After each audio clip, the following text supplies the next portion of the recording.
আসসালামু আলাইকুম। Welcome back to my channel Claudia Noor. আজকে আমি আপনাদের জন্য নিয়ে আসলাম এমন একটা শাক ভাজা যেটা মনে হয় সবার কাছে খুবই পরিচিত। এটা মূলা শাক ভাজি। আজকে আমি আপনাদের তৈরি করে দেখাবো খুব ঝটপট কিভাবে মূলা শাক ভাজি করা যায়। এবং এটা আমার মূলা শাকের আরেকটা ভিডিও আছে আমার চ্যানেলে।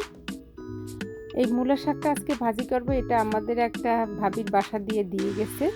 শাকটা আমি যতটুকু নরম আছে পাতা পাতা সেখান থেকে নিয়ে কুচাবো। প্রথমে হাঁড়িতে একটু তেল দিয়ে চিংড়ি মাছ ছোট ছোট করে কাটে একটু লবণ দিয়ে ভেজে নেব। যখন এরকম ভাজাটা হবে, একটু ভাজা হবে, তখন যে শাকটা আমি এরকম ছোট ছোট করে কুচাই নিছি সেটা খুব ভালো করে ধুয়ে নিছি বেশ কয়েকবার, কারণ শাকের ভিতরে বেশ বালি ছিল। দিয়ে দিলাম। এবার এর ভিতরে দিয়ে দিচ্ছি এরকম করে কুচানো রসুন এবং কাঁচামরিচ। ঝালটা কিন্তু আপনাদের ইচ্ছা অনুযায়ী, একটু বেশি লাগলে বেশি, কম লাগলে কম। দিয়ে দিচ্ছি পেঁয়াজ কুচি। এবার দিয়ে দিলাম একটু হলুদ দিয়ে এটারে শাকের সঙ্গে খুব ভালো করে উল্টায় পাল্টায় আমি মিশাই দিয়ে আমি ঢেকে দেব। কারণ শাক কিন্তু দেখাচ্ছে এখন বেশ হাঁড়িতে অনেকখানি আছে। ঠিক কয়েক মিনিট জাল হওয়ার পরে বোঝা যাবে শাক কতটুকু হয়ে গেছে। শাক সব সময় কমে যায়।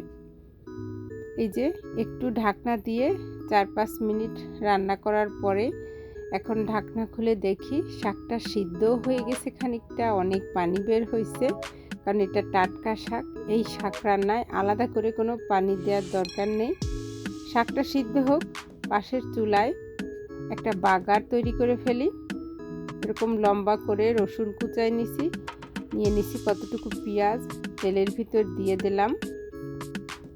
এবার এটা যখন একটু বাদামি রং আসা শুরু করবে, সেই অবস্থায় এরকম 2টা শুকনো মরিচ 2 টুকরা করে এর ভিতরে দিয়ে দিলাম।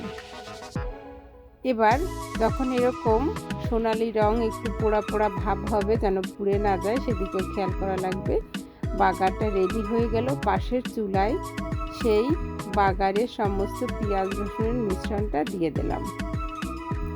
দিয়ে এর সঙ্গে খুব ভালো করে নাড়াই দিচ্ছি। এতে কি সুন্দর একটা ঘ্রাণ আসতেছে। মূলা শাকের কিন্তু নিজস্ব একটা ঘ্রাণ আছে, আমার কাছে খুবই ভালো লাগে। আমার তো মূলা শাক অনেক পছন্দের। যেমন আছে সরিষা শাক, মূলা শাক, ব্রোকলি শাক, আসলে শাক পাতার কোনো অভাব নেই, সবই অনেক ভালো লাগে। যাই হোক, বাগারের তেলটার সাথে এটারে খুব ভালো করে মিশায় অপেক্ষা করব আরও কিছুক্ষণ, যাতে পানিটা টেনে যায়। আমার রান্নাটা প্রায় হয়ে গেছে। চুলাটা বন্ধ করে দেব। আপনাদের কেমন লাগলো রান্নাটা কমেন্ট করে জানাবেন। চেষ্টা করলাম খুব সহজে মূলা শাক ভাজি করে দেখালাম। যদি রান্নাটা ভালো লাগে একটা সাবস্ক্রাইব করবেন, সবার সাথে শেয়ার করবেন, একটা লাইক দেবেন। আশা করি আপনাদের ভালো লাগছে। এতক্ষণ ধৈর্য ধরে রান্নাটা দেখার জন্য সবাইকে অনেক ধন্যবাদ। সবাই ভালো থাকবেন।